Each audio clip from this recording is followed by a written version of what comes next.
All right, so we're building up to the 2019 IAAF World Championships taking place right here in Qatar, Doha. I'm sure you've seen pictures of the beautiful Khalifa Stadium.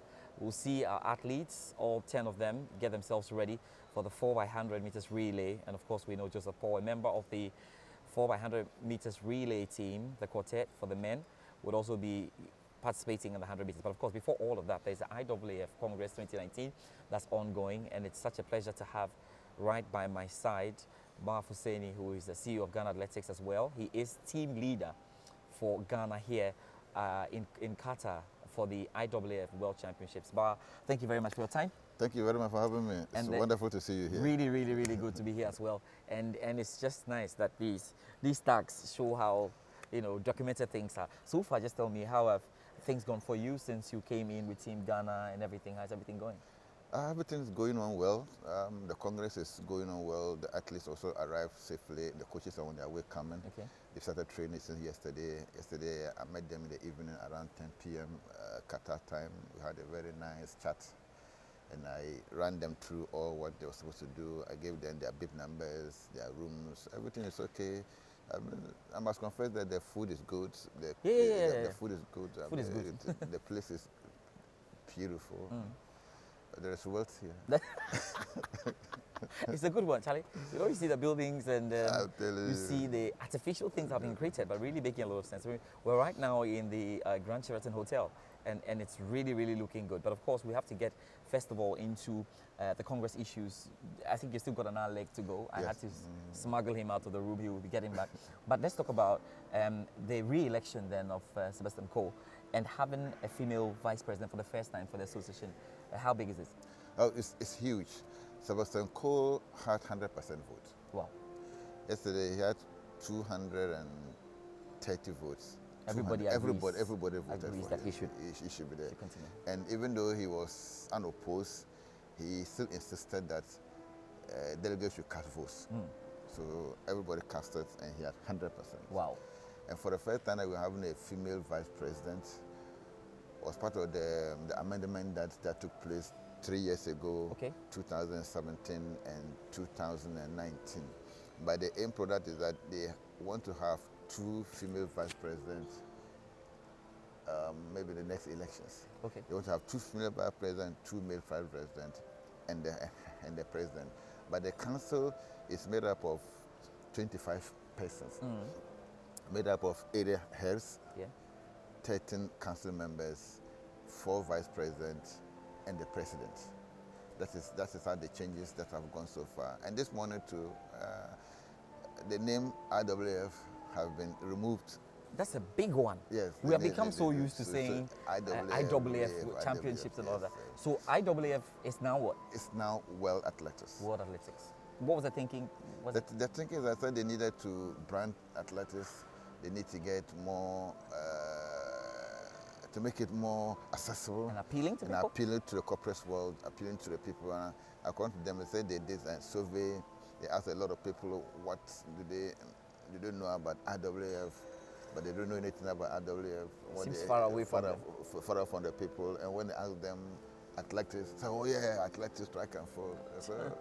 So they went to the Monaco legal system. Yeah. But the Morocco legal system needed the Congress to approve it. Okay. So Congress just approved it a moment ago. So the IAAF is no more. It's no more. It's now World Athletics now. Well, that's interesting. Yeah. So just one of those to pick. But in terms of what the game is, are there any changes like going forward into this athletics championship? Are there any major changes? I mean, and for us, with respect to 4x100 meters relay, everything's stable. No, everything is okay. Our team is poised. Our team, they are training. They are all good. But there are a lot of changes even going forward. Okay. The IAAF is still undergoing some kind of changes. Okay. The composition of the teams, qualification systems, membership systems. Okay. They are now putting integrity committees, legal committees. You know, so just yesterday, somebody was disqualified. Just a few minutes. Wow. A guy from UAE, United Arab Emirates. Okay. So the integrity committee found him he was doing something that they didn't actually like at all. So he was disqualified. And one guy is still under investigation now. So after the integrity and clear competition or clean competition and clean contest, now the IWA, now the World Athletics is taking it very, very seriously. Very, very serious. So everybody is very scared now. You don't know what you will do, and the camera or picture or somebody will go and report you. And I mean, it makes the Congress very even. Even, okay. Yes, you cannot use money to influence your votes. And you can also use gifts to influence their votes. And where you have to post your posters or place your posters, some areas were designated for those areas. You could not share more outside that area. Okay, that's good. Yes, I mean, so it made the Congress more even, but it made it more tougher. More tougher. Yes. Let's talk about this, because once you touch on it, because I think we had a chat in the background about it with nationality switches and all. I just want you to explain for those of us watching how difficult it has become these days to want to switch nationality, because it's been a while since we had that. Yes, it's been a while. The nationality switch were really affecting the third world countries, where the rich countries like Qatar, Saudi Arabia, and United Arab Emirates used to give money for people just to switch nationality. To switch their nationality. Now the rule is that you have to be a resident of the country that you want to switch for no less than 3 years. You have not to compete for not less than 2 years. Wow. So you have to just sit at one place for 5 years before you can switch your nationality. And that is very difficult for an athlete to do. You cannot just sit down for 5 years or for 2 years and not competing. And even to get a resident permit to go and stay in another country, you have to understand the language, you have to understand the culture. Now the requirements are very stringent. That is why for the past 2-3 years, we've not had any switch of nationalities. It's very stringent now, and it's working good for Africa. So it's not bad at all. Let's just wrap it quickly so Bawa can get back into the Congress. But so what are we to expect the opening ceremony? We can start with Team Ghana. Do we have a flag bearer? You know, what's our kitting going to look like? All of that.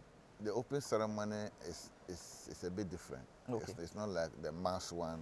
And they are doing it based on invitation. So every country will represent just one person.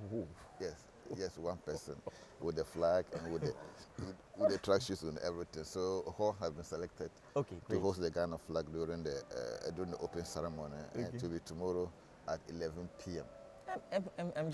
You've got to explain this because we are so used to seeing opening ceremony, Team Ghana, and the flag, and everybody's going, wow.